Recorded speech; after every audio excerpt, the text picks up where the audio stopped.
Y'all, this is a bonkers episode, okay? You have no idea what's coming your way. A few weeks ago, I said this. Yesterday, I received this text. Hey, Patrick, what if I told you that I know where the implant that Lou is talking about came from, and I actually have video of it as well as an interview with Garry Nolan talking about why he didn't study it?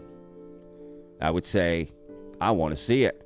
So stay tuned for next week when I'll reveal who sent me that text, and we'll go over it. Now it's time to follow up on that promise.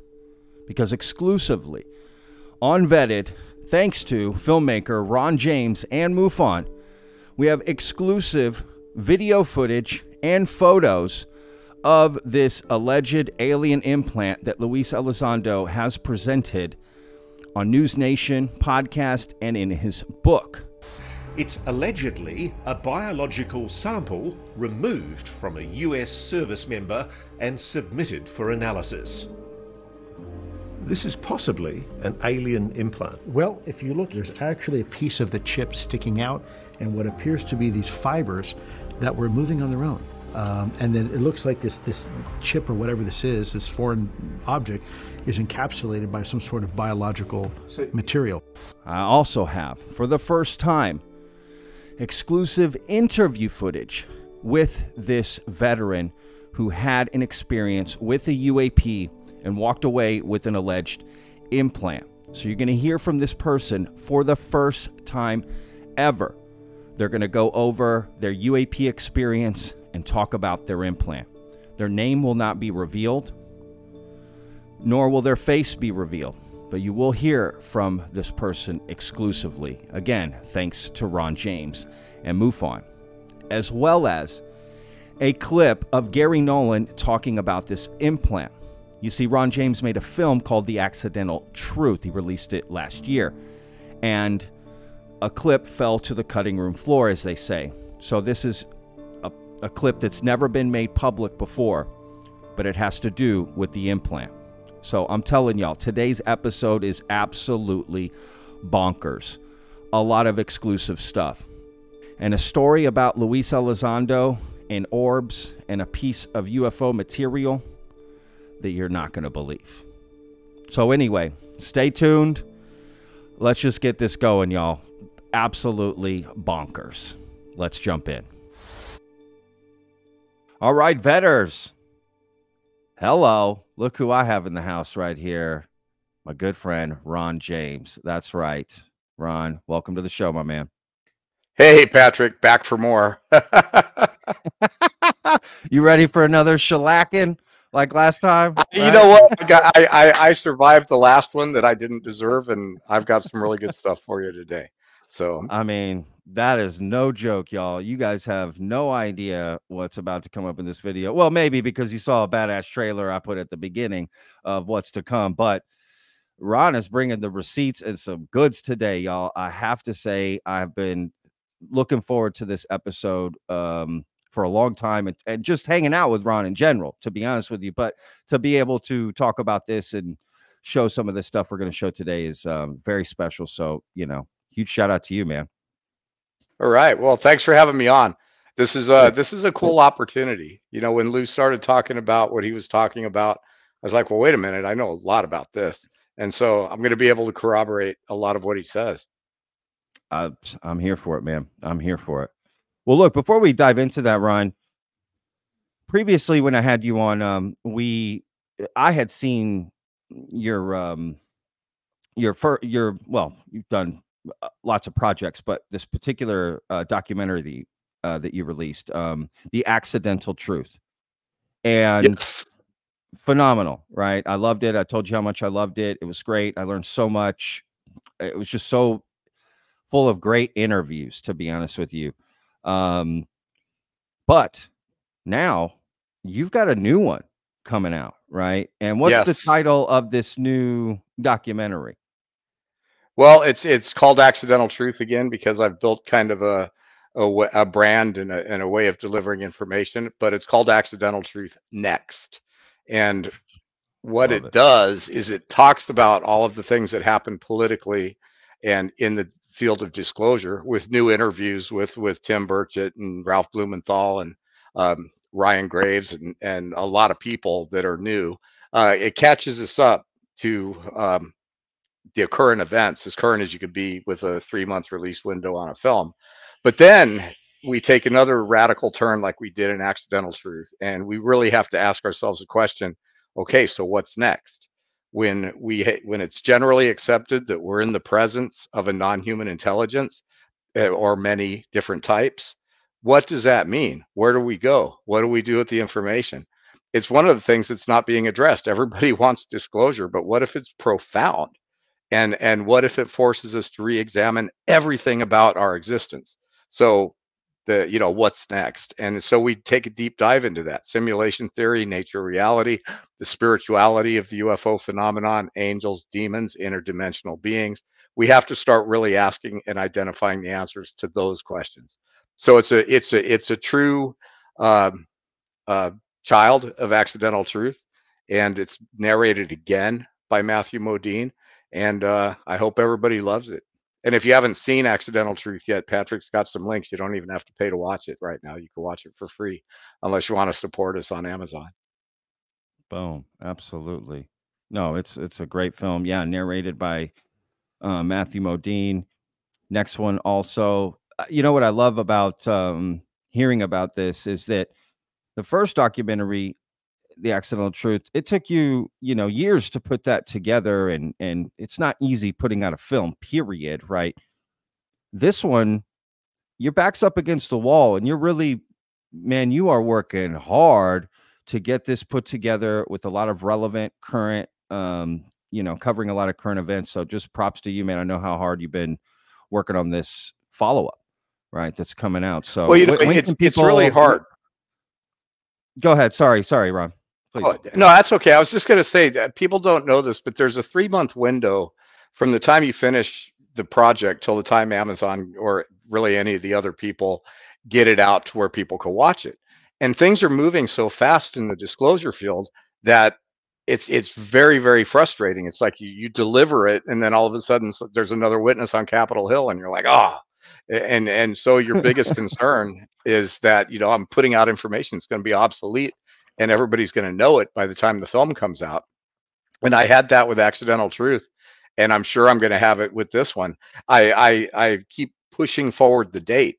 Like just last night, somebody told me Donald Trump was going to say something about aliens on Gutfeld, inside information, and he didn't. But I was like, oh my gosh, I'm going to have to change the whole schedule just to cover that. So it's going to come out either in December or possibly February. And it's going to be as up to date as I can make it. And that's the best I can do. But yeah, the information is fast and furious, and the new developments are absolutely insane. Oh, that's awesome. I mean, look, for me, when I watched your film, I didn't think it was out of date at all. In fact, you got people to say things they weren't saying in other interviews, because what happens a lot in this community is people that do these interviews or whatever, not that they always do, and I get it, it goes to different audiences, but they will tend to repeat kind of the same talking points and different things. And I get it. It's just part of the process. But in yours, they were saying different things that they weren't saying in these other things. So to me, it wasn't out of date, man. That's why the main reason why I loved your film is I was like, oh, this is different. This is cool. They're saying different things that I'm not used to them saying. And I honestly appreciated that. So I bet that's going to happen in this film too, man, no matter what new revelation. Oh, absolutely. There's fresh interviews with some people. And, the Accidental Truth is the only documentary that's got a studio shoot with Luis Elizondo that's not controlled by mainstream media. And yes, even though the interview with him is a little old, he's been saying the same things over and over again this whole time. And I got him to say a lot of things that he hasn't said in any other interviews. And there's more of that coming, as well as some of the new revelations with his book Imminent. And so, yeah, it's pretty exciting.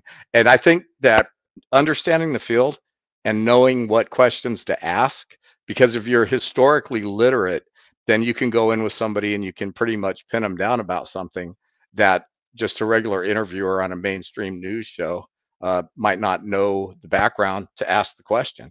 And so I was able to sit in Yeah. this room from an educated position and get these guys to tell me things.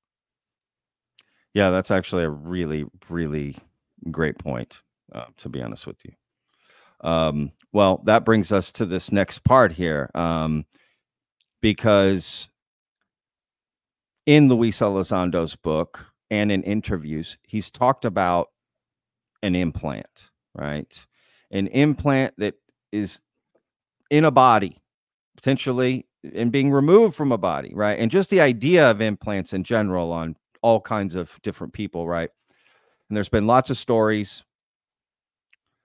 But one in particular that he told about a service member who had an encounter with a UAP, walked away with physical ailments from this encounter, and potentially, allegedly, something implanted in his body.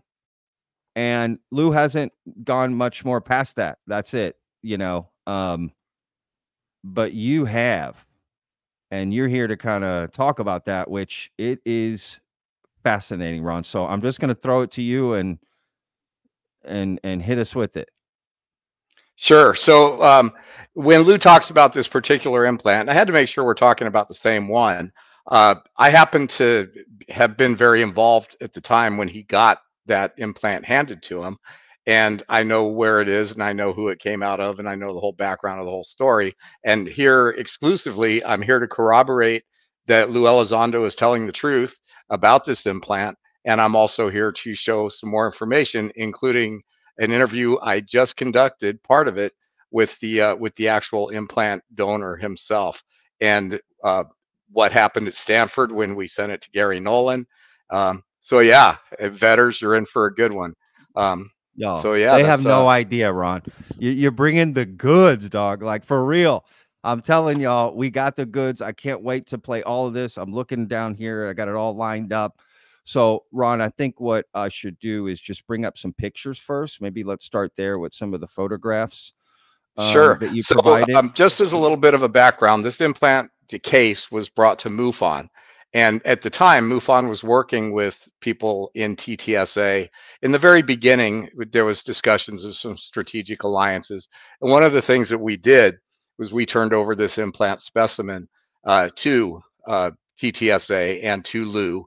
And it is you'll see in a video and another still picture. Do you have the one I sent you in the very beginning where we can show that it looks just like Yes, I'll put that over the screen right okay. now so people see So that. so you guys will see when you look that when Lou held up his photo of the alleged implant for Ross Coulthart when he did his interview, I took a still picture for Patrick, and it's pretty clearly the same item. So Yep, definitely. I agree. Lou says that this was taken from a veteran. It was removed by the VA, and that it had fibers growing out of it. So this is the same implant. So we did an original assessment of it, and these are some pictures. The implant, the results were inconclusive as to whether it was some kind of device. And at the end of the day, you kind of have to say, well, how would we even know? If they're sophisticated, it could be anything. So the lab results are going to be fully published in Accidental Truth next. They are inconclusive and mysterious. Lou mentioned that there were hairs and fibers growing out of this implant. These are actual pictures that were taken by our laboratory of the, let's see, this one says, yeah, some of the fibers that were actually growing from this thing. Crazy. And so you can what see what those part right of the there. body did it come out of this guy? You know, that's interesting because the what has been said is that it came from a leg, and I think that's one fact that I think might have been changed to protect the identity, but it actually came out of the arm and hand area. But everything else about this implant story corroborates perfectly with this. But it didn't come out of his leg; it came out of his hand. No, these pictures are fascinating. Yeah, so these are more up close pictures. It would be really good. Do you have that? Remember, I first sent you a picture of the implant, a still image, not in this tranche, but when I first sent it to you. because that'll establish for the audience, if they compare it to Lou's image, that it's the same Oh yeah, I'm thing. going to show that over the screen here in the final Okay. edit for sure, Oh, side by cool. side, all of that. I just don't have it here with me. Oh, okay, great. To So pull yeah, up. these are some more of these weird filaments that are growing out of this thing. And there is, you know, the human body, when if it absorbs something and it can't dispel it, it will tend to build its own kind of biological shell around it to protect it from the rest of the body. And so when we say that it's a metallic device surrounded by living tissue, that's exactly what it is. But there could be, you know, there's a more prosaic explanation when you say, well, the human body might do that anyway. But we just don't know what the level of this technology is, or if it's even technology. But you know, it did very, very strange things, and it came back with strange results. So everything that Lou said about it is true. And you're going to hear from the guy that it was extracted from here in a minute, telling the story. That's very, very interesting as well. It's fascinating. No, I can't wait for people to hear that. Yeah, you're going to hear directly from this person that we're talking about. Now, these pictures, Ron, that we're showing right here on the screen, have these been shown before? Have you shown these anywhere? No, this is the first time they've ever been publicly shown. This is from MUFON's confidential investigation.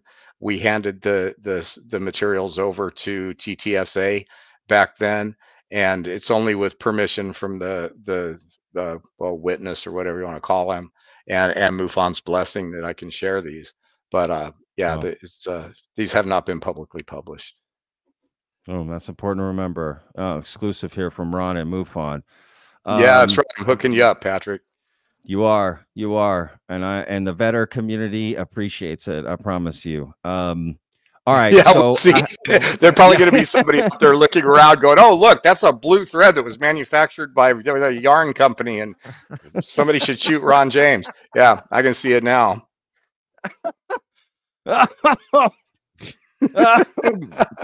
Oh God. There's going to be memes of me holding up balls of yarn and yeah. Well, there is now. No. Now that you said it, that's hilarious. No, these are from the official lab reports. There's an entire written report. There's a bunch of other stuff that we're revealing in the film, but yeah, this is the real deal materials. This is kind of a little. I'm the media relations director for MUFON, so I'm not gonna put mud on their face. Oh, of course. And this is kind of a sneak preview of more stuff you're going to show in your film, you know, that's going to come out. Oh, yeah. Which is important to remember too. So look, Ron, what do you think I should play next? I have the video of the implant, right, by itself. Yeah, let's play that first. You want to do that first? Yeah. Any preface before I hit play, or that's it, right? Testing it for. No, that's it. This is when it first arrived, and if you look at the right hand side, that's it. That's the implant. And if you compare the shape of it and everything to the thing that Lou was showing, it's clearly the same. Yeah, it's the 100%. Same thing. So this is where we just tested it for magnetic properties before. And this video has never been shown before either. Not publicly. I mean, somebody might have got their hands on it and circulated it, but it's owned by MUFON, and we've never officially allowed it to be seen. Okay, here we go, y'all. This is the implant removed from a veteran during a UAP encounter being tested for magnetic properties. This video has never been shown publicly before.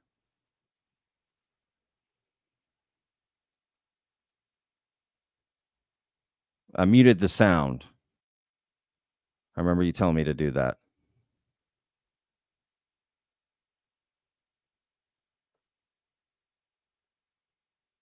Look at that. Dude, what the hell?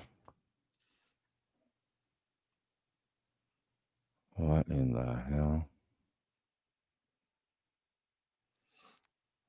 Yeah, and if you wanted to, you could put the sound back in, just edit out the case number, but you can leave in that it's being tested by MUFON Labs and blah blah. And any of this stuff needs to have copyright MUFON, because otherwise people are just going to be putting it in their documentaries and everything else. Oh, sure. We'll watermark it for sure, man. Yeah, that'd be great. But yeah, it's pretty wild, huh? Let me play it again with the sound. You said just mute or beep out the case number. Yeah, go ahead and play the whole thing, and I'll say. Of SAT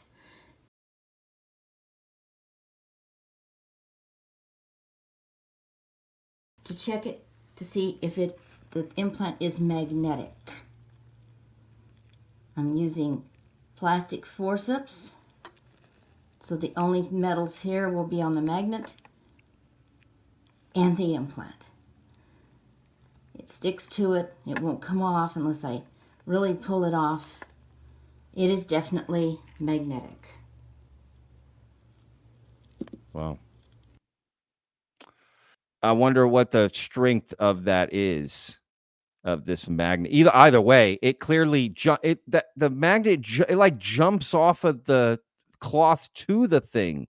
It's so strong, right? Yeah. Let's watch that again. Only Like, metals here will be on the magnet. Boom! You see that? It like And that's the implant. force.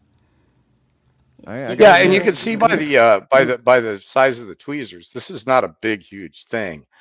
Sure. So yeah, and you know, the analysis of the metals and the stuff in it, yeah, it's comprised of a weird combination of metal. We'll reveal more about that in the film, but it's got a lot of metal in it. It's metal with weird things growing out of it, surrounded by human biologically compatible material. No, just fascinating. I love seeing right, just like that moment. It just boop. Wow, crazy. And this is again removed from a veteran during a UAP encounter that we're going to be hearing.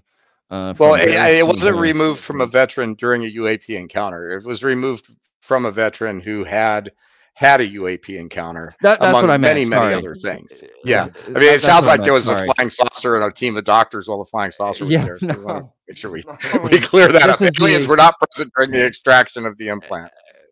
Correct. I meant we have to be careful, Patrick. It's like we got to watch what you're we right. say. You're right. That's not so much point, you, man. but I do because. The story. The story about this guy is that he was a very exceptional human. He was very large of physical size. He was in the astronaut program, except he was too big. Pilot program, very successful in the military. And it was while he was in the military that he had an encounter, which you're going to hear him describe. And this thing that was in his body was there for a long time. Doctors told him, don't worry about it. But so he carried it around for years and years. And then he finally decided to have it extracted, and a VA doctor extracted it. And Lou talks about there being reports of the object trying to avoid distraction. That was not conveyed exactly to the implant person, but the doctor did tell him, according to him, that there was some very interesting occurrences during the efforts to extract it. And somewhere in the lab reports is an additional comment, but I can't publish that right now. So yeah, pretty much everything that Lou said about this story is true. And then you're going to hear something pretty funny, because when he talks about we sent it to a lab, and the person at the lab said, don't send us any more like this, he wasn't saying because it was such a freaky thing. He was actually really upset at the paperwork trail that accompanied the specimen. So that's why he didn't want to see any more of those things. And of course, there could be other reasons, but you'll hear from that very esteemed scientist as well here in just a minute. Oh, wow. Okay. Yes.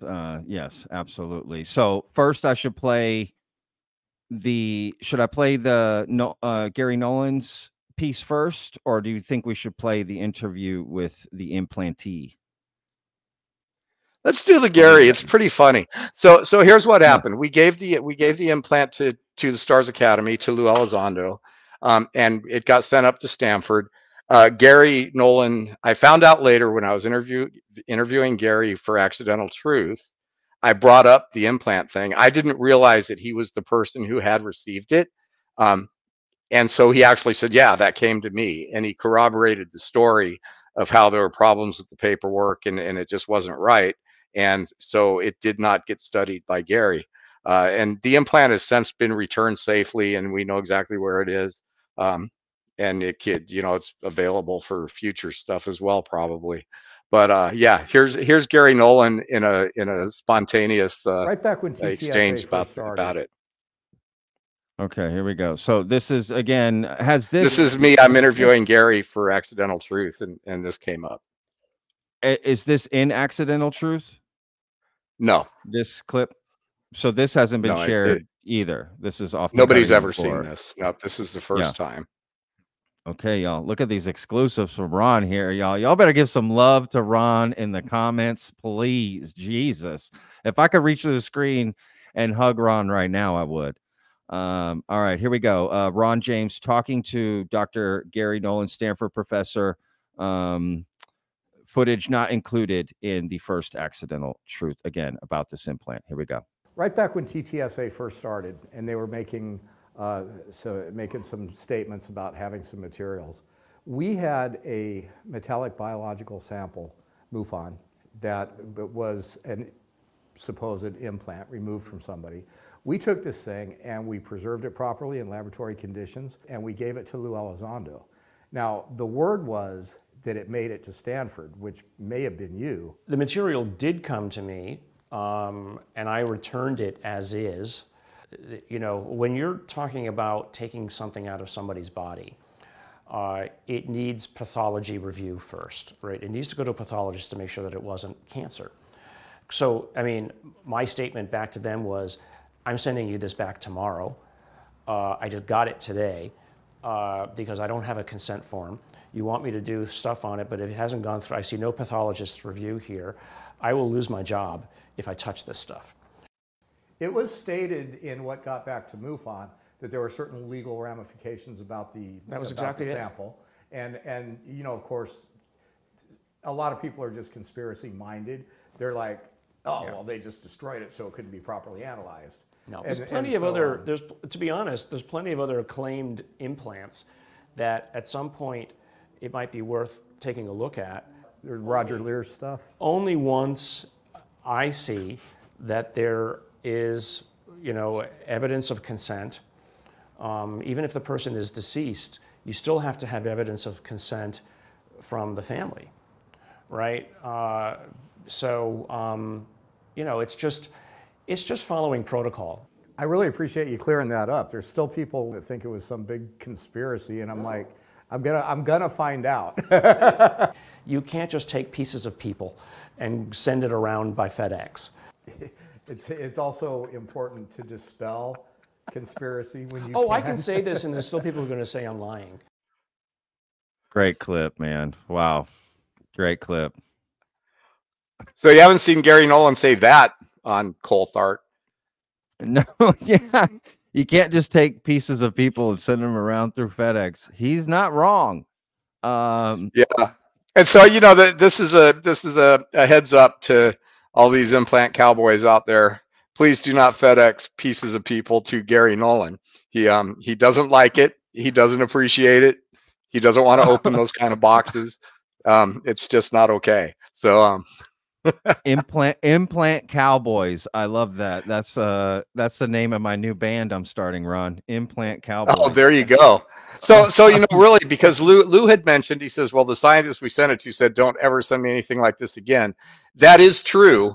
Not necessarily for reasons that he was weirded out and aliens came out of the sample box, but at the end of the day, everything that Lou said about this story, with very, very minor details, probably to protect the privacy of the Sure. person that supplied the implant. It's all true, and I can vouch for it all. And hopefully this clears it up. So when he tells that particular story, yes, there is a backstory to it. I'll be bringing more of it in Accidental Truth next. It is a very compelling case, and Lou is again just totally straight up. Yeah, absolutely. So when Lou mentions that, you know, there was a scientist who sent it back or whatever, he's talking about Garry Nolan, but the reason is is the chain of custody of the paperwork, and he honestly, that's good for, like, that shows Gary's credibility there as a doctor, right? Like, protocol following. Gary doesn't, you know, Gary's a materials guy. He's a pathologist, and I've noticed on several occasions that he has a bit of an aversion to anything having to do with physical samples of these kinds. And you know, part of it is probably because of this, but there might be something else that's freaked him out about that aspect of this as well. But I can only speculate. And so I think, you know, on the surface, Garry said the paperwork was wrong. I sent it back untouched. And you know, there we go. Yeah, I think it just speaks to his, you know, that again, he's just a stand-up doctor doing and follows follows the law and follows the rules and the standards, and commendable to him, to be honest with you. And it gives I'm just not sure some that people insight really there. know. I'm not sure what people really know the extent of this guy's success and his contributions. People in the UFO community know him as a guy that studied some materials, but the reason he was able to study this stuff is because he invented technology that could do analysis that no other technology on Earth could do. And he invented it, and he patented it, and he owns it. And some of the things that he talked about these materials is going to come up in Accidental Truth next as well, because believe it or not, we have new evidence regarding Linda Moulton Howe's little triangle of zinc and bismuth that is absolutely mind-boggling. And Garry Nolan is, some of the things that he said are going to come into play with that as well, and Hal Puthoff and some of the things Hal said, and Travis Taylor is involved. Very, Okay. very interesting. People are gonna, we'll give you some teasers later, but that, you know, Roswell's one of the gifts that keeps on giving. This little piece of material that Linda got is another one. Okay. Bam. No, there we go. I love that. Weave that into this. No, that's fascinating. All right. So there we just heard from Garry Nolan talking about receiving this implant, sending it back for XY reason. That's explained. That's, and it gives more credibility to Lou's story that this is all connected, and that what he was saying was it, right? And MUFON, we have the full lab reports that we have a limited lab. It's what you might call level 1 lab, but we do have results of the testing of this that'll be in the film.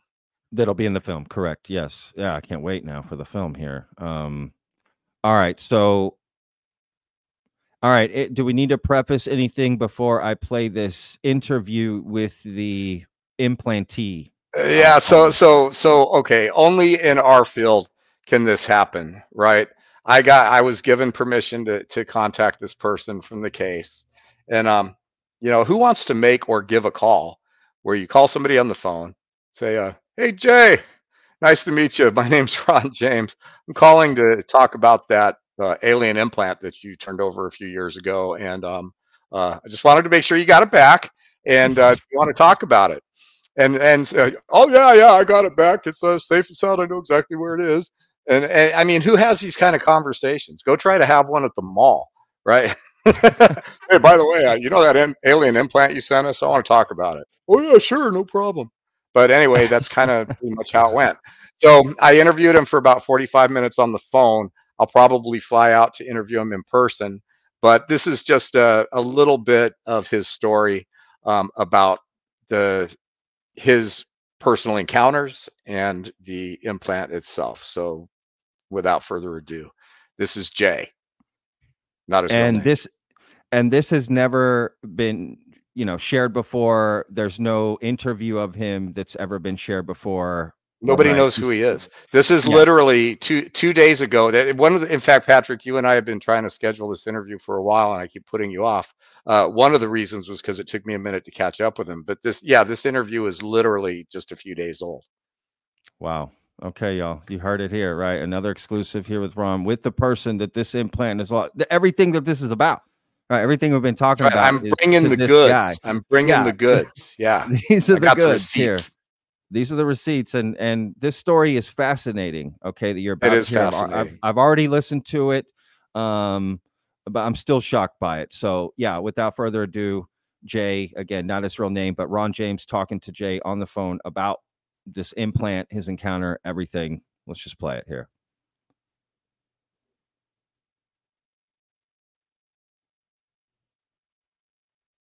You turned over a specimen to MUFON some time ago, and what actually happened with that specimen is that it was turned over to TTSA and Luis Elizondo, And then it went to Stanford University, where Garry Nolan actually declined to study it, and then it found its way back to you. And in between, we had the whole situation with the MUFON labs, where they did some analysis on it as well. And so Luis Elizondo's new book, Implant, has come out. MUFON was working with To the Stars Academy in the very beginning, and we, after our initial analysis of that implant, it was given to Luis Elizondo, who then took it to Stanford University to have Dr. Garry Nolan study it. There was a problem with the paperwork, and so Garry Nolan declined to study it. So Garry Nolan declined to study it for a variety of reasons. And then it was returned to Luis Elizondo and ultimately returned to you. Correct. So the like story about your about this thing is it's out there, but nobody knows that it's you, and certainly we're not going to tell anybody because it's that's your privacy. But Mr. James, to be honest with you, I frankly don't give a damn what anybody thinks, because I know what I went through and I know what I've seen. People that, this topic that we're talking about, it's time that the truth come out, because from what my research has been over my lifetime, somebody's lying. Oh, well, there's a lot of people lying. And it was a clear night. I'll never forget up to the incident, up to a certain point that in my mind go blank. But we were headed back, and so he said, "Man, I got this new headset of night goggles." So I said, "Really?" I said, "I never tried one of them. Can I try it?" So he slowed down, and we was out in the middle of nowhere, so there wasn't no traffic. He just kind of pulled over the side of the road, and he got me hooked up, and I got him on. My girlfriend was sleeping in the back. Well, we got back on the road, and so I'm riding with these night vision goggles on, and I turned to my right. I'm a passenger in the front seat. I turned to my right, and I see all these orbs, these lights, and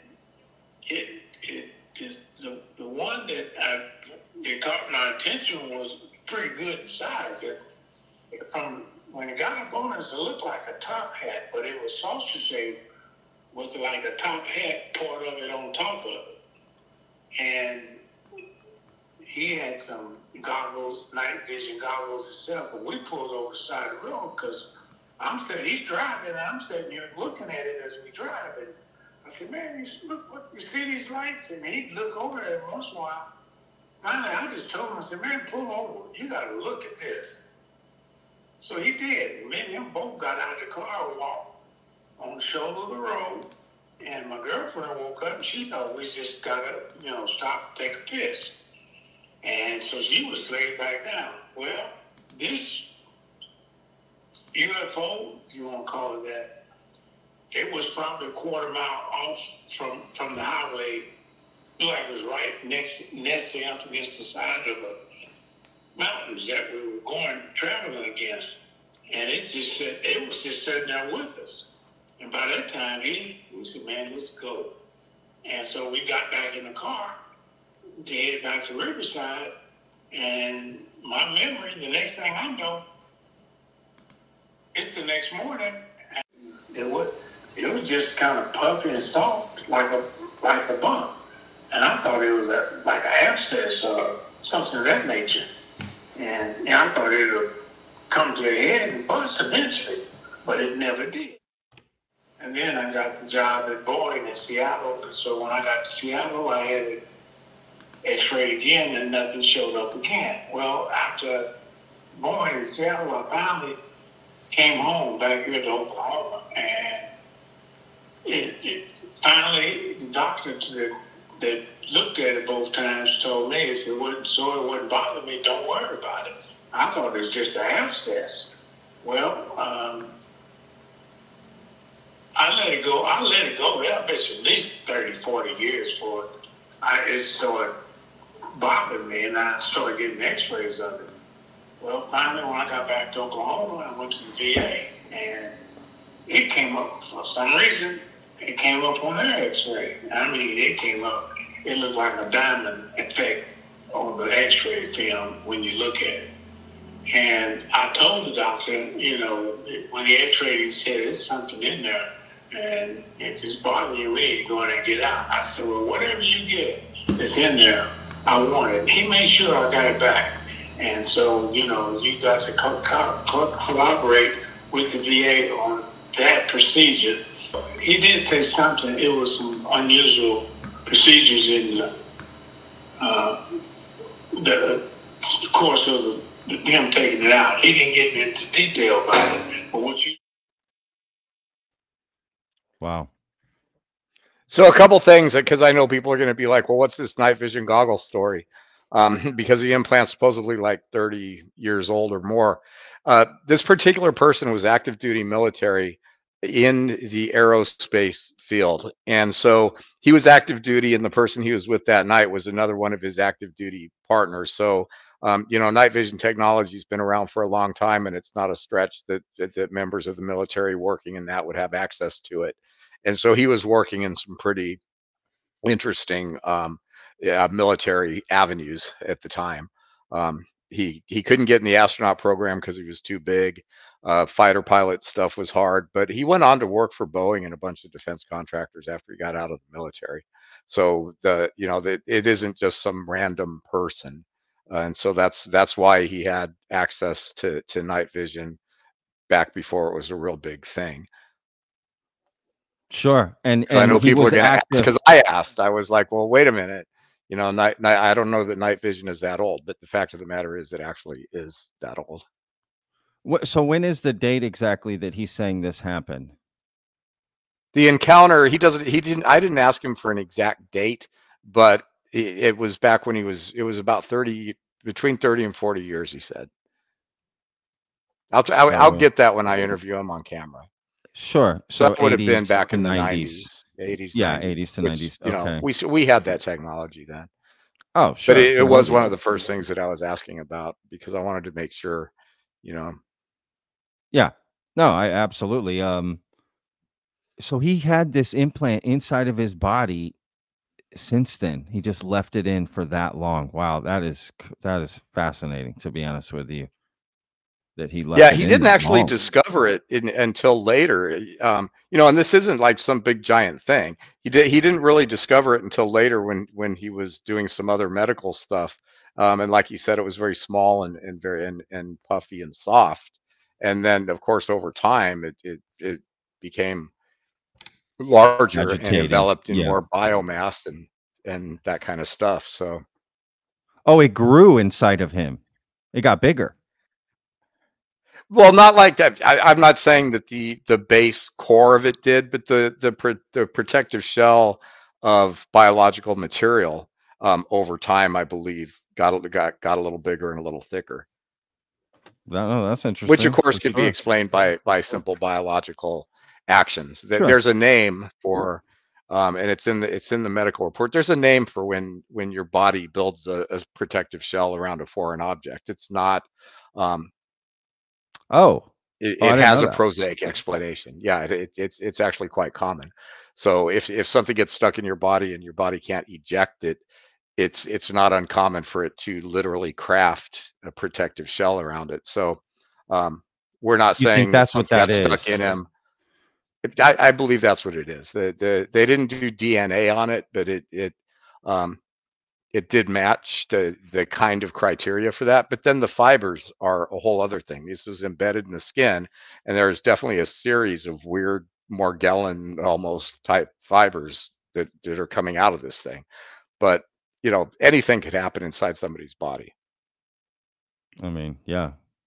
Has that thing ever been? You know, the other thing is we think about these things like, oh, if something's implanted into you, it must be some kind of technology, but we don't understand technology enough to make that thing. Maybe it's something that could look like, oh, well, that's just a piece of iron, but there could be isotopic ratios involved in it that give off a certain signal in proximity, and we wouldn't know about it, and we'd identify it as something prosaic.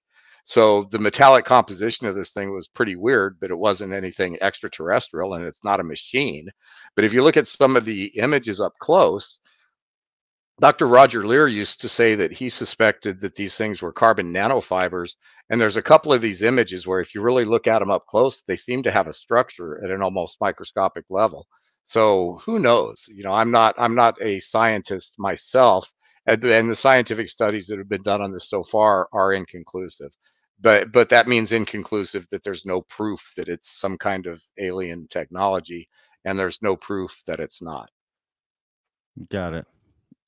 Has the thing ever been cut open and seen what's inside? Like, what's the thing that's magnetic, or is the magnet or Yeah, what? there's some of those pictures you can see where it was kind of peeled away, and you can see these Let me bring metallic that up again. pieces coming out. Yeah, the This two one? bottom pictures. Oh, these two. Oh, interesting. Okay, so that's a little piece that came out of it that's metallic, and you'll reveal Yes. kind of what metal materials those are in your film, right? I'm assuming. Uh-huh. Yeah. Got it. Okay. So this the top picture here with the black arrow, right? I thought that was a hand, like a palm, a hair coming out of a palm, but that's the actual piece, like, right? Like that's the actual It's super, super tiny. In implant. fact, that's the name of that's the name of this granuloma. Granuloma. That's the name for when you're the human body will create biology around a foreign object. But this thing was Got it. inside the guy, and this hair was on the outside, and there's hairs coming. You can see there's hairs coming out from the inside. So when Lou talked about there being weird hairs protruding from this object, this is proof that what he was saying is correct, and that is. That's And crazy. this is literally a microscopic picture, so this is a tiny, tiny fiber. You're looking at a very up close picture of that object that we looked at earlier, at at that kind of level. And now here, this is what I was talking about. If you look at the lower left, there's structure to that. Of course, there's structure to all metals, but it's got a very interesting geometric kind of quality to it. And so the piece that initially he probably got implanted with was X size, right? The little black piece. And then over time, leaving it in his body for 30 plus years, it developed that little like dried peach thing around it, or peach seed. Well, right? according to him, that was there pretty much from the beginning, because when he first started noticing it, he said it felt soft and spongy.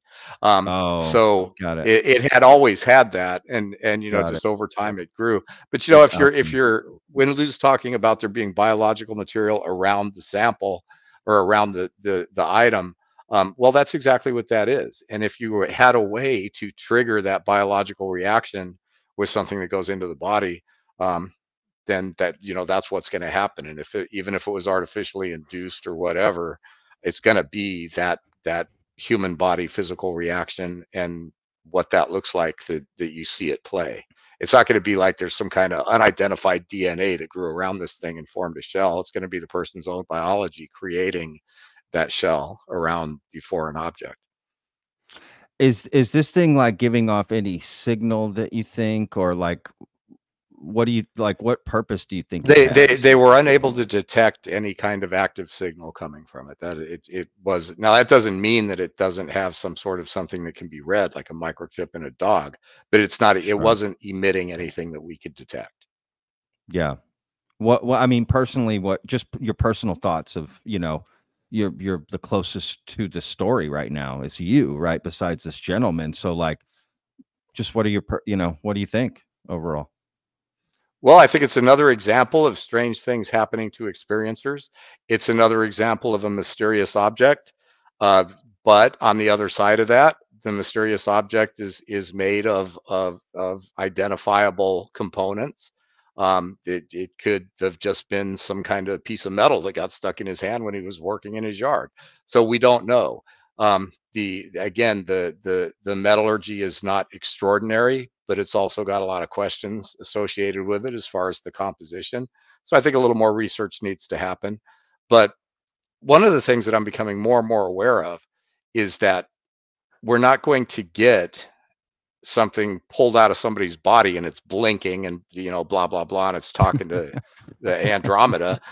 We're not going to be able to tell directly what it is. And I also believe that technology is advancing everywhere. So if there is an extraterrestrial species, and I'm not even talking about just other broader non-human intelligence, but if there is an extraterrestrial species that for some reason has been tagging certain members of the population for any number of reasons, probably something with genetics and hybridization. I agree that if there's 10 species studying Earth, at least one of them is probably doing something like that.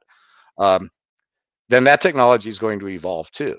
And so we're probably at the point now where we can be tracked by some sort of nanotechnology that gets into our body, or by an individual frequency that we're putting out.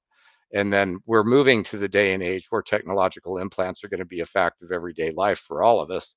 And so, the implant technology and the way of tracking human beings has certainly been evolving, and it's probably been evolving for a long time.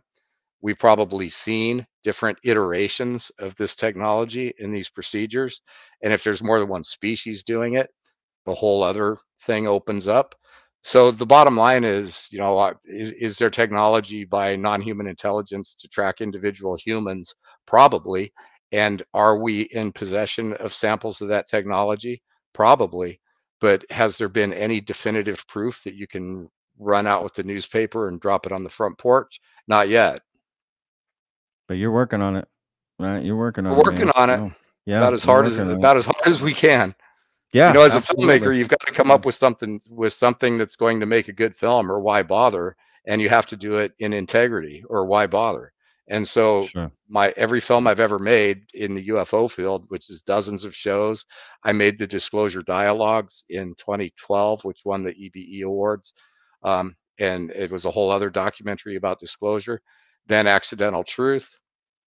It's all about presenting factual information and moving the ball forward, and not going out on lunatic fringe stuff that doesn't have a good solid case. And so there's other people doing that kind of thing. They can do it. I don't want to. Yeah. No, I'm with you. Before we move on to some of these other things I wanted to talk about, Ron, what purpose, like what's your theory behind like the purpose of these implants? What do you think's happening? Why have them? Well, Why track I it? mean, Like track there's us how or what? Or there's a pretty good case that families and bloodlines and strains of DNA are important to some of these beings for some reason, or they could be important to numerous beings for numerous reasons. Um, Human evolution, there's a lot of ways to guide the evolution of a human. We look at ourselves and we think, oh, look at us, we're these humans, we've evolved and we're perfect. But there's a good case for there being some kind of tampering with our DNA in the past. And if we're genetic experiments, like maybe they need a humanoid. They call this, or I call it, and I've heard some people refer to it as a perfected form. Walking upright, sensories all intact, multiple organs in the body that some of them we don't really know why they're there. The opposable thumbs, we're a pretty good design. And so, if you're the Anunnaki that needed a slave race to mine gold, and I'm just being fanciful right now, I'm not saying yeah, that that's the case, but there's come to Earth, harvest some human DNA, fuse it with a local species on a planet that doesn't have enough oxygen, and there you go, and seed another planet. And there could be this whole thing that says that that's all perfectly fine. And when a species becomes promising in any way, which I believe humanity actually did, then they get the chance to evolve, and they're no longer under control of uh, other species. And so there's all that kind of stuff. It's a big flight of fancy. I don't have proof of any of it. Nobody does. But there's clearly something going on. Clearly, our genetics are very important for a variety of reasons. And so the idea that family members and bloodlines would be tracked just makes sense. that's interesting. I don't know if I'd heard it that way, but yeah, that's interesting to think about for sure. No, I appreciate it. And Ron, I Well, appreciate everything you brought. Oh, sorry, please. oh, I was just going to say, there's we have no idea um, what our purpose is or why we're here. Lou has said often, and you'll hear him in Accidental Truth next. We're going to be pretty concerned when we find out our place in the food chain. Not edible food necessarily, but we are not the supreme beings of the universe. And if you look at the way nature works on planet Earth, if you're not the supreme being, you're somebody else's lunch, you know, one way or another. Yeah, no, you know, you're not wrong. You're not wrong. Mother Nature's at the top of the food chain for me, even with all other advanced species and say whatever you want. At the end of the day, just some you know, the universe is in charge, even with other advanced beings, in my opinion. Even they're not. And you know, as we're going to be exploring in Accidental Truth next, rather they're from interdimensional, another time, another planet, rather they live here, it's all pretty moot, M-O-O-T, because that's looking at the micro. The macro is that we're living in by its very nature, a simulated reality for whatever reason. And all of these little details are adjustable. They're not necessarily exclusive to everybody at the same time. And the answer to the nature of our reality is so broad that these little nitpick questions we're not asking the right questions yet. And sometimes I think that the entire phenomenon is here to call attention to the fact that we don't understand our reality. And it's like, oh, you know, just when you think that you get it, let me do this. And John Alexander talks about that at Skinwalker Ranch, this reactive consciousness that would be like a prankster. And so there's a lot that we're going to learn just by observing this phenomenon and accepting it, that even though it opens more questions than answers, there are questions we're supposed to be asking, I believe. Oh, well said, man. I agree. Yeah, and I think because answers are easy. It's when you find the right question, right? And we're not asking the right question. It's always that. Right? We're not it's asking the right questions yet. Yep. Yeah, no, I agree, because the answers are easy. It's finding the right question to ask that is the hardest. So I'm with you 100%, man. Look, well, let's move on to some other fun stuff that we're going to talk about, Ron. God, this is going to be like a mind-blowing episode. I mean that. It's crazy. So thank you for bringing us. We got to see to wrap this segment up, we got to see the implant pictures that had never been seen before to sort of corroborate Luis Elizondo's story about this implant. Matches up, same one. We got a video of the implant being tested for magnetism. And in that video, it does confirm this particular implant is magnetic, whatever that means. There'll be more details in the film. Means. Yeah, there'll be more details in your film coming out that, you know. Then we also got to hear directly from this person that we've never heard before. We got to hear a story and a little bit about him. There'll be a lot more, you know, in your documentary and first on camera interview, right? Him coming out essentially, which is cool. Yeah, so he's agreed to come forward on camera, be interviewed, and tell his story. I love it. So you're not gonna be, in the film, you're not going to be staring at a phone. Yeah, no, I you know, I mean, he can change his mind, but I don't think he's going to. He's a salt of the earth guy, a distinguished military record, and his whole thing is, you know, he saw things that he couldn't explain a long time ago, and he wants the truth to come out, and he'll help any way he can. I mean, he served this country, America. I have a global audience, but America, and he deserves for people to hear a story. I mean, that's just bottom line. I think if you serve your country, you'd at least the minimum, right, we could do is at least hear the guy out. And I'm all for it. I hope he sees it in the comments of this video. Leave your comment below. Tell him, you know, tell this gentleman that you want to hear a story, that you want him to come forward. You will, you know, we will give him that respect that he deserves to come forward and tell a story. And I'm glad he already kind of told you a little bit, and we got to hear a little bit from this guy. I can't wait to hear from it. I thought it was fascinating, and there's so much to it. We also got to hear from Dr. Garry Nolan in footage we'd never seen before, talking about this implant and what that chain of command and why he actually turned down not looking into this implant. Okay, so that there's no conspiracy. And again, I think it adds a lot of credibility to Dr. Garry Nolan and the standards he has for testing things. So anytime you hear, oh, Dr. Garry Nolan tested XYZ, you can know he took the proper steps to do it right, and it's legit. And that's honestly huge, right? If you can't trust No, the we have to do process that. You of know, in the old somebody, days, you'd right? call Roger Lear, who was a podiatrist, and you'd go to his office and he'd whip out a scalpel and take the thing out and put it in alcohol and then try to raise money to test it. So, but you know, as Garry is making very clear, we're not in those days anymore, and we have to adhere to scientific methodology I agree. for all kinds of reasons. And if Absolutely. you didn't get anything else from that interview or from any of the preceding segment, just remember, do not FedEx body parts To Garry Nolan or anybody. So Garry Nolan. Yeah, well, yeah. I mean, I think Garry was making clear, don't FedEx body parts anywhere ever, but definitely don't send them to him. Or Absolutely. Pieces of people, he said. Yeah, pieces of people. Which again, he's not wrong.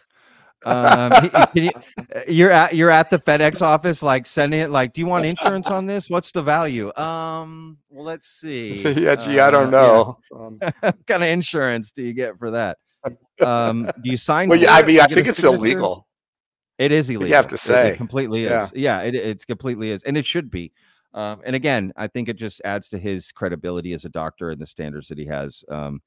All right, so look, Ron. All right, let me bring this up. You know what? We'll end on that. Let's go to your pictures that you have.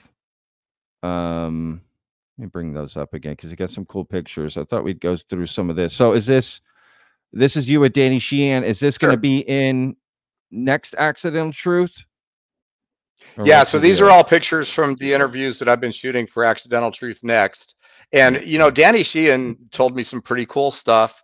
One of the things that he told me, and I'm not tooting my own horn, maybe I am a little bit, that his partner, his wife, watched Accidental Truth, and she said that it was done better than any UFO documentary she'd seen. And she agreed with Danny to go. It was Accidental Truth and Luis Elizondo hiring Danny as his lawyer that got his significant other to agree to go to Washington and start the New Paradigm Institute in earnest. And so Danny talks about the impact of the film.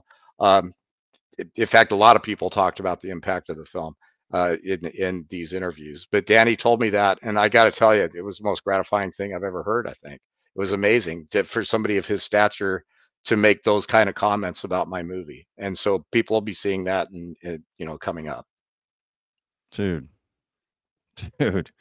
that's awesome, Ron. Wow. So the New Paradigm Institute inspired by your film Accidental Truth. Like I said at the beginning, y'all, it's a good documentary. I know that sounds ridiculous, but I promise you, in fact, I'll send you the clip.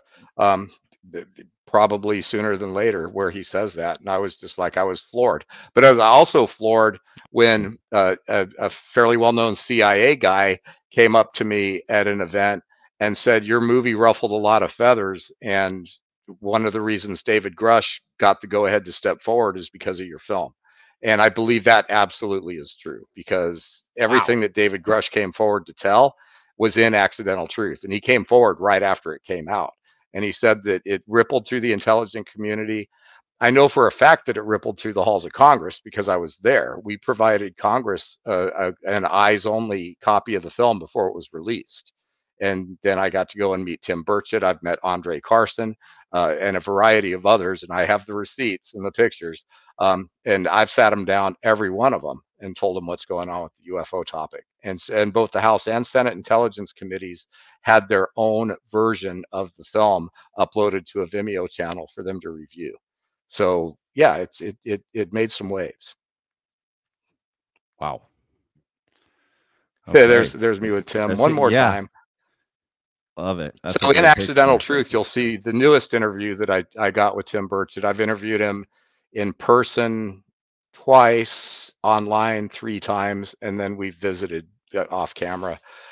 He's going to reveal the story about what happened when him and Matt Gaetz and Congresswoman Luna went down to Florida to Eglin Air Force Base to talk to pilots.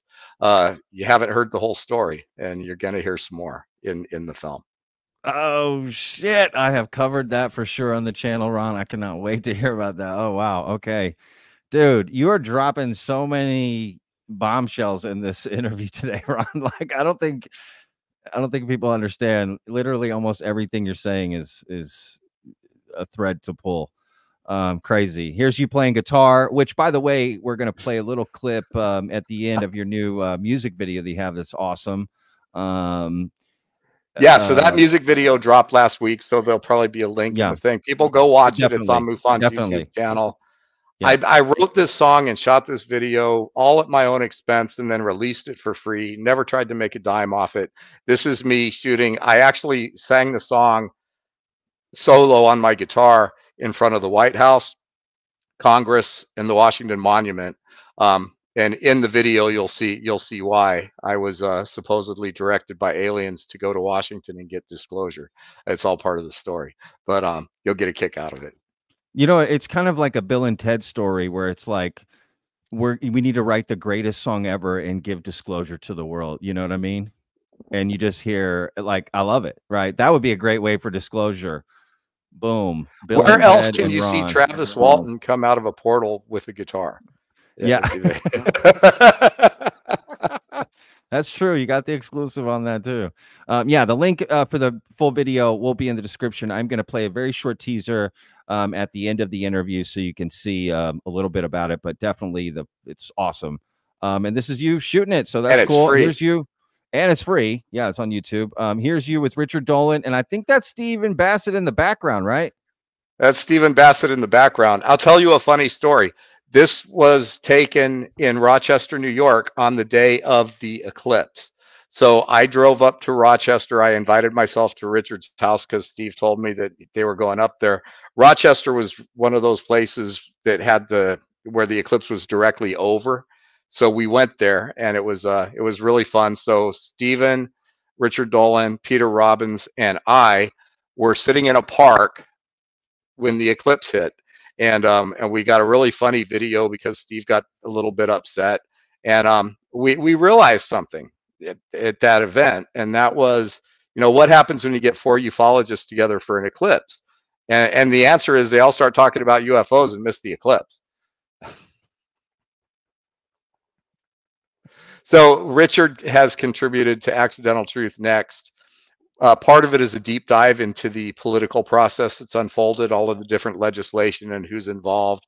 And, Sean Kirkpatrick is not going to like me much after this film comes out, but he's responsible for his own actions. Sean. I love it. Is Steve Bassett in the film? Yeah. I interviewed Steve the same time I interviewed Danny for the first time. I didn't send you a picture of the two of us, but yes, Steve and I go back years and years and years. A lot of people don't know. I produced the video production and live streaming for his X conferences as early as 2007. And I produced all of the video production and live streaming for the citizen hearing on disclosure, which other people are trying to take credit for that, but it was me that did it, just by the way. So yeah, Steve and I go back a long time. No, that's awesome. Yeah, I've had Steve on a couple of times on the show. I super enjoy talking to him. I introduced you guys, didn't I? You did. Yep. Yeah, love talking to him, especially if the first conversation was like, oh yeah, we got to do this again.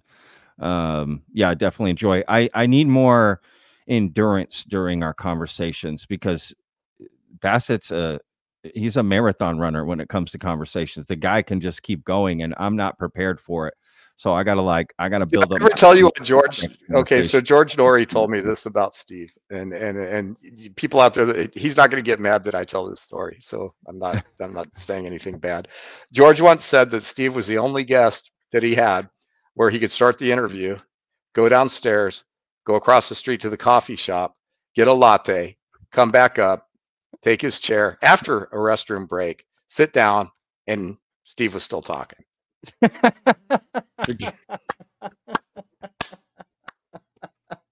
And to Steve's credit, it's because he's a walking encyclopedia. It's not like there's. Yeah. So I'm not denigrating Steve in any way. We're bros, but yeah, that was a joke George told me once about that.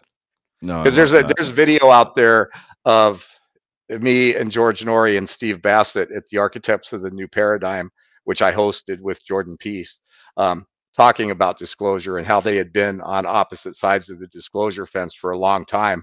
And I tried to bring them together on camera. It's pretty funny. You I can see love it that. out there on YouTube. Dude, that's great. I love these stories, man. All right, look at this. Who is this You know guy? who that Ralph? is? Yeah, Ralph Blumenthal. Yeah, so that's Ralph Blumenthal. Now, for those of you, I re-interviewed him again for Accidental Truth Next. And the reason he's very predominant in Accidental Truth because he was the one who, with Leslie Kean, and there's another writer, but I can't remember her name. I'm sorry. But they're the ones that broke the New York Times story of the Tic Tacs and TTSA and all that. So Ralph is in Accidental Truth. Well, what a lot of people don't know is that Ralph is also the guy that broke the David Grush story. So he broke that in Politico, and along a similar trajectory was the development of it for the Ross Coulthart break on TV, and both of these happened at the same time.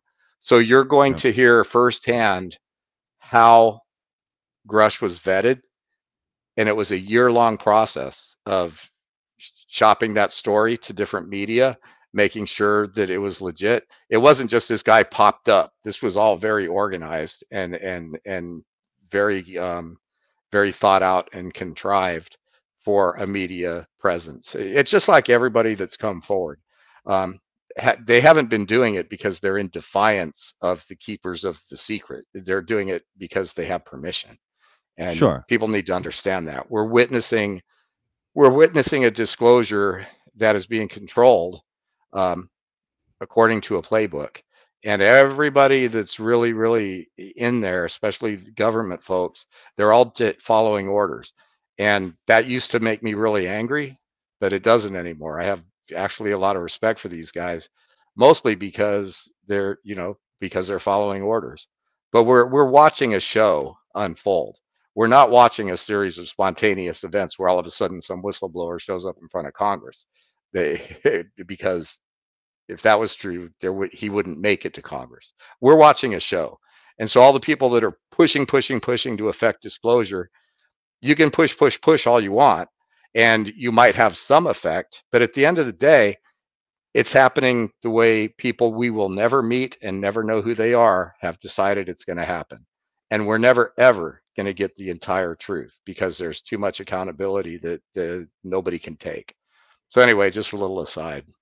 No, for Sad, sure. but true. I have one question. Talking about Ralph Blumenthal, the story coming out, breaking with David Grush. I remember that in June of 2023. But I've also Him and Leslie Kean. Yeah, correct. And it was in the debrief too, I think, as well. Yeah, it was a debrief. I'm sorry, it wasn't Politico. It was debrief. Right. Yeah. Okay, so I'm thinking of the same girl. I thought, there was another article, which no. So you're going to hear the story of how they took it to the New York Times. They made the rounds, and it ended up at the debrief because it's kind of like you start at the top and you work your way down. A lot of the big papers didn't want to publish it. New York Times turned it down. Washington Post turned it down. And so you're going to hear that whole story. You're going to hear about why they turned it down. And you're going to hear about how David Grush came out to the media people, how he was vetted, how long the process took, what it was like, and all the different media outlets that refused to publish the story. Sure. No, I'd like to hear what their reasoning was. But I guess my question is, since David Grush has come out, I've heard in, Twitter spaces and this and that, and just rumblings that people were trying to out David Grush before he came out, and put pressure on him to come out earlier than he wanted. Do you know anything about that, or have you heard anything like that? Well, it was a year-long process, and so during that year, there was certainly pressure to release the story sooner. But at the end of the day, who's gonna out you? Yeah. So there's a whole backstory. I don't know it to speak to that, but I can say that I do know for a fact that from the time David Grush started making himself known to media and to Congress and to Arrow and all of these other places, to the time the story formally came out in print and on television was around a year. So, Yeah. you Yeah. know, to integrate that into whatever other information you have. Sure. Oh yeah, here we go. Look at this place, John man. Alexander. Love it. This is John's John house. Alexander. Dude, He I he let love me come this. interview him at his house. He is a world traveler with a very storied past, and I got to tell you, this guy's pretty amazing. He Army Ranger, Special Forces back when Rangers didn't exist, PhD, where he did his doctorate on the study of life after death, accomplished champion martial artist, scuba diver, world traveler, head of numerous secret programs run by the government. And you know, a lot of people think he knows a lot more than he's telling, and certainly he does, but it kind of comes into question rather he was ever really read in by the people at the very bottom of the tunnel, so to speak, because there's a good case that when him and Hal Puthoff and the other people that formed this mid-level government body, the Theoretical Physics Working Group, you know, you hear about the aviary that had Hal and Eric Davis and different people in it, John Alexander, that they were kind of like an ad hoc group that came together to decide to look into this stuff. And there's no real evidence that in the beginning they were ever told the truth. In fact, there's a certain amount of evidence that they were told that none of it was real, and that they were not deep enough to get better answers, at least back then when they were doing it. So when David Grush came out, John Alexander happened to be in Sedona. It was just like right after Contact in the Desert, and it was right after David Grush came out. Well, I'm living in Sedona, so I invited him over to my house. We set up a green screen, and I decided I was really going to put the screws to him, because basically we have this guy. And so I said, John, here's the problem. You've been denying that Roswell was real. You've been denying that there's all this stuff going on. But you should know. So when we have this guy David Grush come out saying this stuff, what if it proves to be true? Does that mean that you've been not telling us the truth this whole time? Or does that mean that you haven't been read in, which would be quite a professional insult? And I need you to answer this. And he squirmed a lot. And he basically said, well, I guess there's a possibility that I wasn't read in, but I can't talk about this right now because it had just happened.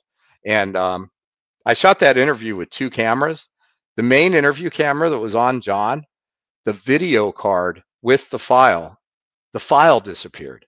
I don't know how it possibly could have happened. It's the craziest thing ever. The other files were on the card, so the card didn't accidentally get erased. I have pictures of me filming the interview. People were taking, Jennifer Stein was there, and some other people were taking pictures of me conducting the interview. And you can see in the pictures that the camera was clearly on and it was recording.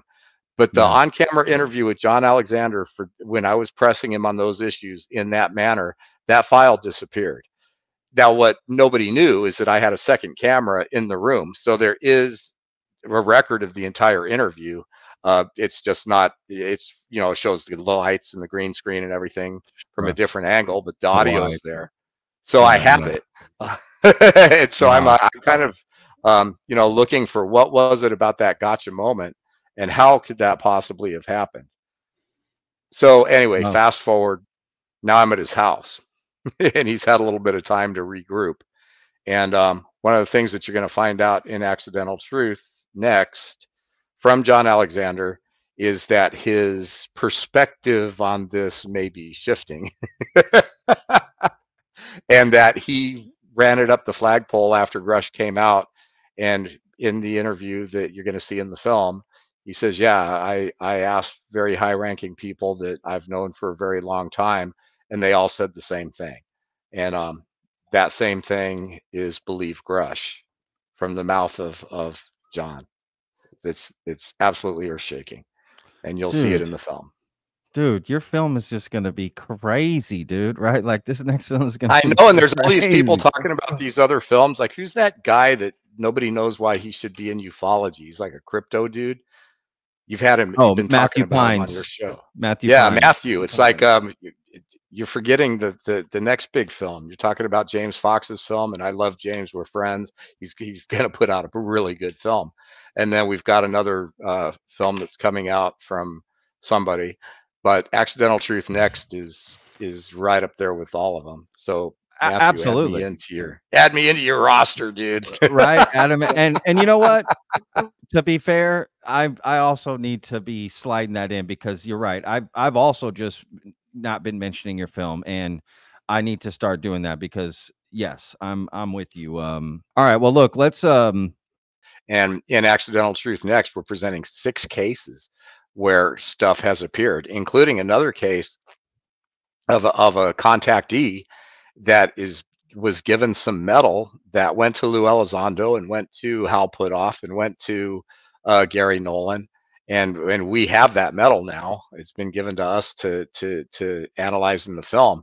It's extremely compelling. When Luis Elizondo picked up this material, the story was told to me. He getting it from Ohio to Texas, where it went to Hal Puthoff's lab. He was chased by orbs and had all kinds of crazy things happen. And so, yeah, Okay. weird things are happening around materials and experiencers, and it's almost impossible to believe. Wait. You're saying Luis Elizondo was transporting this material and was chased by orbs? Yes. That's the story. Holy shit. Yeah. Holy shit. Yeah. Wow. Okay. And I was texting Lou, and I asked him about this guy, because I got brought into this investigation, and so I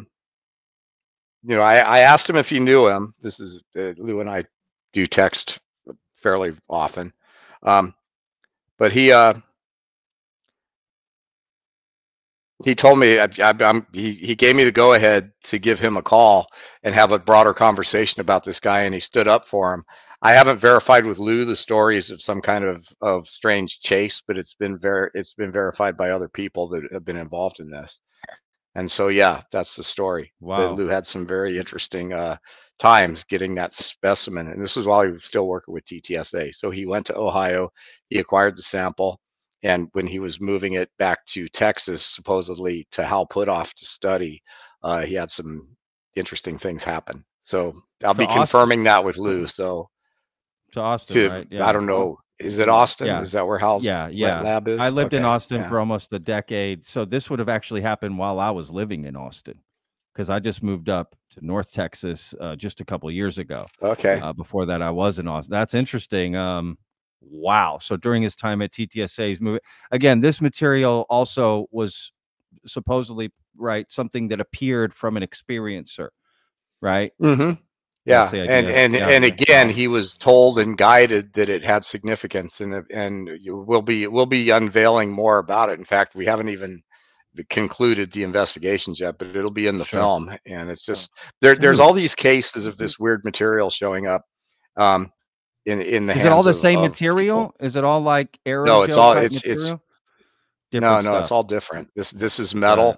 There's the case of mysterious case of Nancy, who's also, some of her stuff is presented in the materials unknown, weird little egg things that nobody knows what they are after multiple labs have studied them. We have new samples from Roswell, that's going to be in there. I'm actually working on another film with Toby Martinez and Warren from KRGA and Maximo. It's a new Roswell film where we're going to be unveiling some new materials there that we've recovered. So it's materials are it. It's always been the holy grail. You get that material that is definitive, and you dig and you get it. We're getting this stuff that the people whose job it is to track that stuff down and make sure it gets sequestered away from everybody is there's just too much of it out there.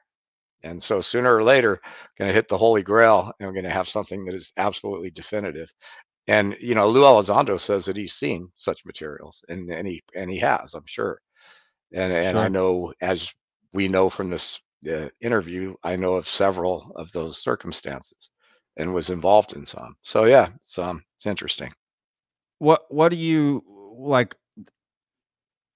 Did anything happen with these orbs chasing him? Like, what do you know about that story? Like at night, I haven't got the whole story told to me except pretty much what I conveyed to you. Got it. And I haven't been able to Wow. sit down with Lou and have the verified call, but I did tell him I was working with this guy and that we needed to talk about it and would he be willing. And so, you know, I'm That's waiting for awesome. things to cool off a little bit with the book, but I'll have the whole story about, you know, Lou's side of that story.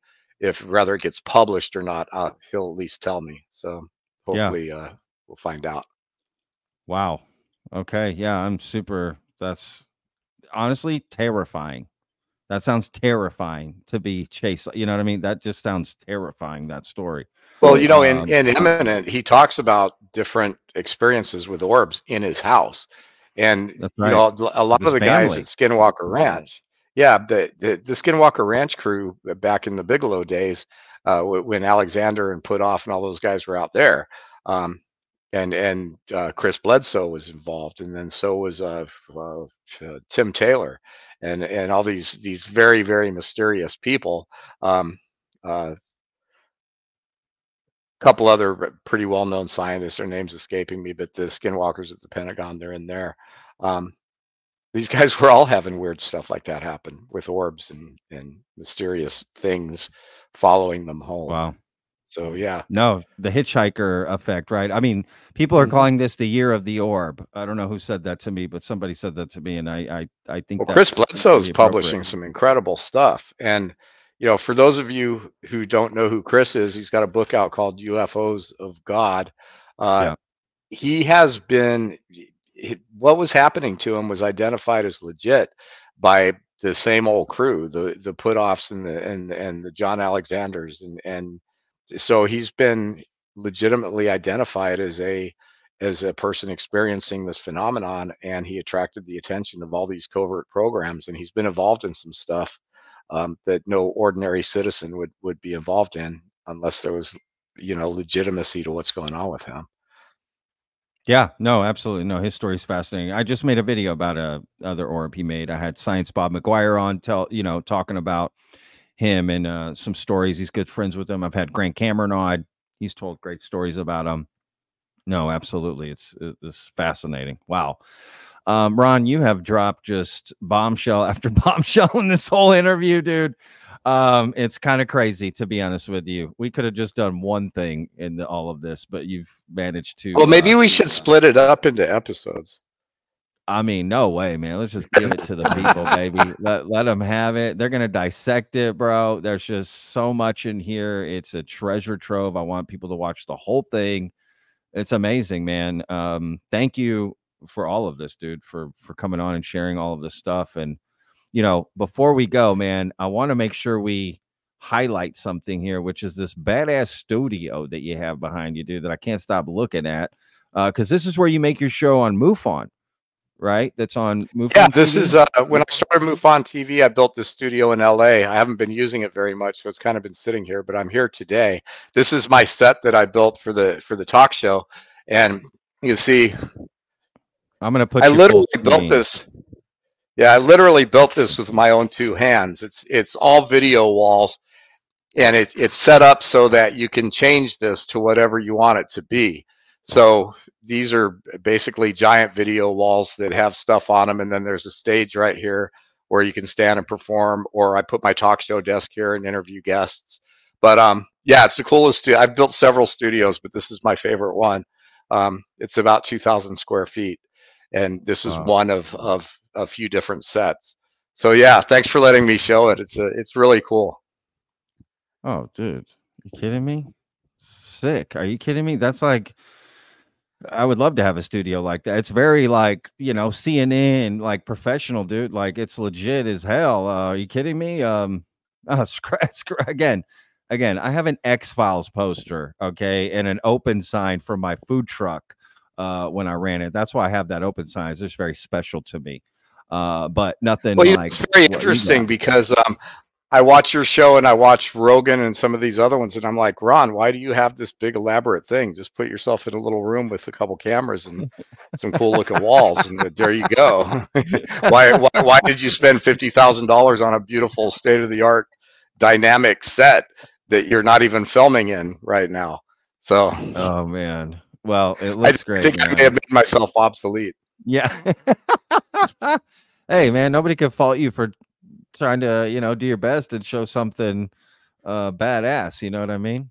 Well, it's all about art, man. It's about doing stuff that doesn't look like everybody else, and it's about, you know, expressing yourself creatively. Well said. And which you know what? Leaves us to the one last element, right? well, hang on. Before that, you sent me this other video that I 100% want to show, and you're gonna know why as soon as I Hey, Ron James here. I'm in New York with Matthew Modine. We just finished recording the audio voiceover for the next generation of Accidental Truth. Matthew, once again, you knocked it out of the park. Thank you very much. It's so easy to do when you write so well. He's kidding, which is actually kind of sad. But yeah. It's a pleasure to be with you, Ron, and congratulations on all the success of Accidental Truth, and I hope you guys enjoy it. Dude. So little background there. Sick. The original Accidental Truth script was just absolutely nothing but tongue twisters. I mean, you know, in there it's like if we were talking about all this next generation technology, and the first time Matthew's in the booth, and he's like, piezoelectric superconductors with micro refrigerant and anti-gravitic capabilities, and he's like, who says this? And you know, there was a few times where he's like, F you, Ron. And we just laughed our way through the whole shoot. It took 2 days when it was supposed to take 4 hours. And so when I came back, I didn't have that much in the revised script, but there was still some. And you know, I was still writing in the hotel room, literally right up until I had to go to the studio and meet him. And then there was a lot of little typos and mistakes in the script, and he was just like, you know, we developed a rapport that is funny. But yeah, when he made that thing about right so well, he was kind of kidding. But to my credit, when he saw how the original Accidental Truth came together and how that script all actually worked, he was absolutely blown away, and it exceeded his expectations for what I was going to do with what he did. And that's why he's here for the second version of Accidental Truth, and a really staunch friend and supporter. So thank you, Matthew. Man, I see a trilogy happening here, right? This Accidental Truth, like franchise, if you will, UFO franchise, which is cool, man. Yeah, that's sick, dude. What a great piece. And you know, for me personally, I grew up watching, huge fan of Stanley Kubrick films, where I just watched all of them over and over and over again, every single one. I just was in love for years, you know. And I've seen Full Metal Jacket a bazillion times, and I grew up on Matthew Modine and other films too. But dude, what an honor! Like, I would have been so starstruck, dude, just being around that guy, just thinking about, dude, you worked with Stanley. I introduced him. You starred in a Stanley Kubrick film. Right after we recorded that video you just saw, Lou and his wife zoomed in from where Lou lives, and so I introduced them on the cell phone, and they got to talk to him for a minute. Lou said some very flattering things about me. I promised him I wouldn't like try to capitalize on it, but it was great. It was fun to like get them to meet and to be able to introduce him to Matthew and vice versa, and it was great. No, dude, it's awesome, man. No, dude, absolutely. No, man, congrats, all the success. Definitely cannot wait till the film comes out. I'm sure I'll have you on again before that happens to, you know, to continue to look forward to what's going to be. I'm going to have some more cool stuff for you. Yep. Yeah, man, absolutely. This has been absolutely amazing. I know everyone's going to be super happy with this episode. It's going to be crazy, honestly, Ron. I'm telling you right now, this episode is going to go crazy in so many different ways, which is great. Look, before we go, I'm going to, you know, end it in the final edit with a little clip of your song. But before we go, any last thoughts for the audience or anything? Of course, I'll put links in the description to everything we talked about and how to connect with you and everything. But, I don't know, any final words here? Just that, just a little plug for MUFON. I'm their media relations director, and I own part of MUFON Television. And that organization is the little engine that could. The work that we're doing at Washington, D.C., the director just met with Kirsten Gillibrand yesterday. And word is that we're going to be connected with some people at Arrow, so we can start sharing some of the cases from our files with the new management of that group. And hopefully I'm not going to get in trouble for saying that, but we're in DC very, very busy. I've personally met with Andre Carson. I've met with obviously Tim Burchett. I've met with I can't remember half their names, but I've personally met with 5 sitting Congress people and talked to them, and I have pictures, and I sit down with these guys in Accidental Truth Next.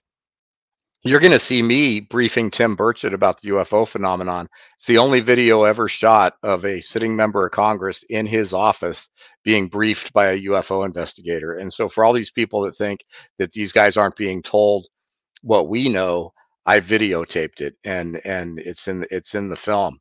Told him everything from Roswell all the way to now, whether he knew it or not, and documented it. And so that's pretty special.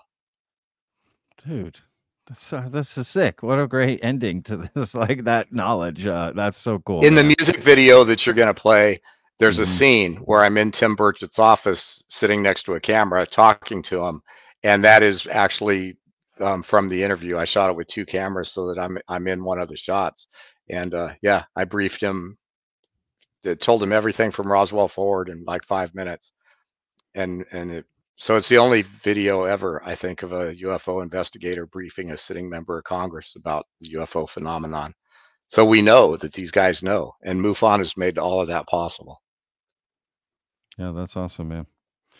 All right, well, in the final edit here, I'll put the little clip of your song, man. So thank you, Ron. Oh, Aliens, yes, that's my music video. I hope you guys like it. Awesome. You can watch it for free on YouTube. Correct. Yeah. Link in the description to the full video. Please go check it out. All right. Thanks, see Ron. Travis Walton come out of a portal with a guitar. Yeah. Where else can you see that, really? Thanks, Patrick. Feels just like a crisis as it all goes up in smoke. Left to our devices, I'm running out of hope. Know that you've been coming here. Really don't know why. Spark our wonder and our fear. You are our biggest lie. There's a prime directive.